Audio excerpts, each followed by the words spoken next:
Taking a look at your top international stories this evening. Suicide attack kills Iraqi army recruits in Baghdad. And also, in a significant development, the World Bank is set to lend $900 million for recovery in Pakistan. We will have the details on that story on Around the World in 99 seconds. But moving on to the Middle East now, at least 51 people have been killed in suicide attack on an army recruitment center in Baghdad. More than 100 people were reported to have been injured in the bombing in the center of the Iraqi capital.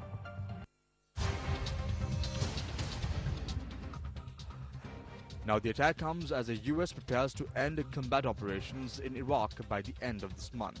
It also comes a day after one of the two main contenders in Iraq's March election suspended talks on forming a coalition.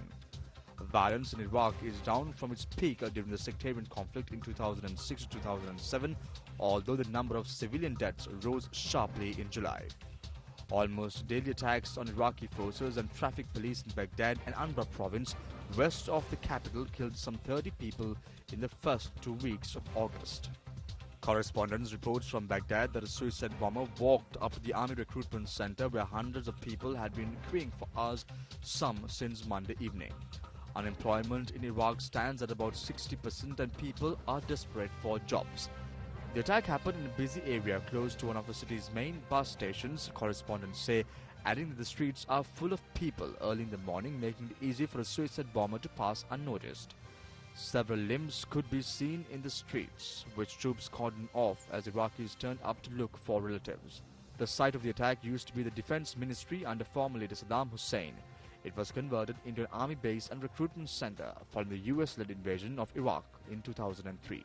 Some soldiers were reported to be the victims of today's attack. 3 men were injured when 2 small bombs exploded last week at the same site.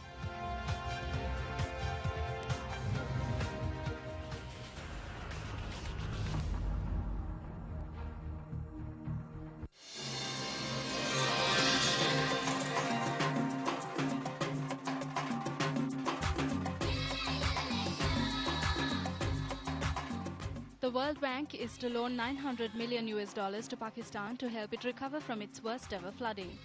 The devastating floods have affected up to 20 million people and left some 2,000 dead. Health officials have warned that disease could spread quickly among the millions of displaced people and that 3.5 million children are at risk. South Korea staged an anti-terrorist drill amidst tensions on the Korean peninsula today, while pro-North Korean protesters held an anti-war rally. The Seoul metropolitan government announced in May a set of plans to support the G20 summit scheduled for November in the city and have launched preparations for the meeting. A chair nation of the group of major economies in the world, South Korea will not only set the agenda for the meeting, but also lead the members in finding solutions to the global financial crisis. Firefighters in northeast China's Heilongjiang province were still battling to extinguish fires one day after an explosion ripped through a firecracker factory, igniting nearby factories and killing at least 19 people, leaving a further 5 people still unaccounted for today. The explosion ripped through the factory in the Wuhame district of Yushan City at 9:45 yesterday, injuring 153 people. Salsa dancers from across the world lit up India's southern tech city Bangalore at the 5th India International Salsa Congress 2010, which concluded recently. At least 32 artists, both from India and abroad, took part in the dance extravaganza Let There Be Light to popularize the dance form among locals.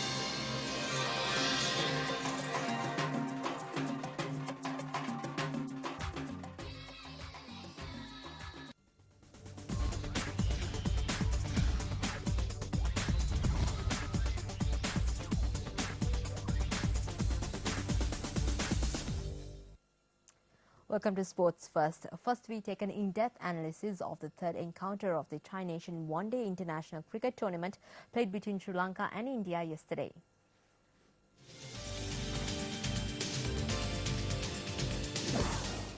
After winning the toss, Sri Lankans couldn't capitalize.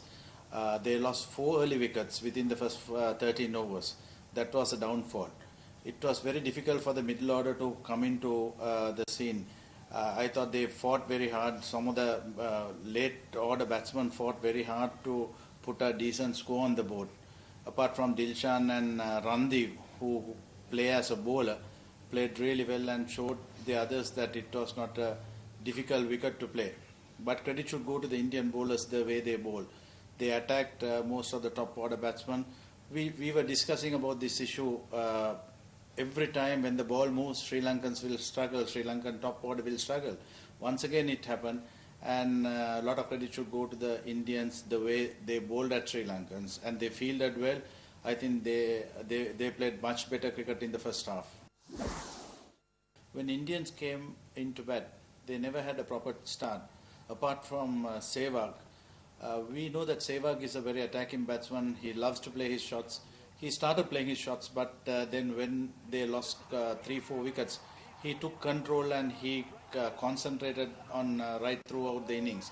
I thought the way he batted, he showed that he has the capacity of staying and getting runs as well. I thought the opening bowlers, and especially with the new ball, the Sri Lankans bowled well, but the half chances were missed, and overall I thought credit should go to Sehwag, the way he batted. All the other batsmen failed in this game apart from Sehwag. It was so unfortunate that he couldn't end up getting 100. It was too controversial, but the issue is India got upper hand by taking that extra point. Extra bonus point will be very useful in this competition. So we have to wait and see how the Sri Lankans will come and play against New Zealand and India in the next round.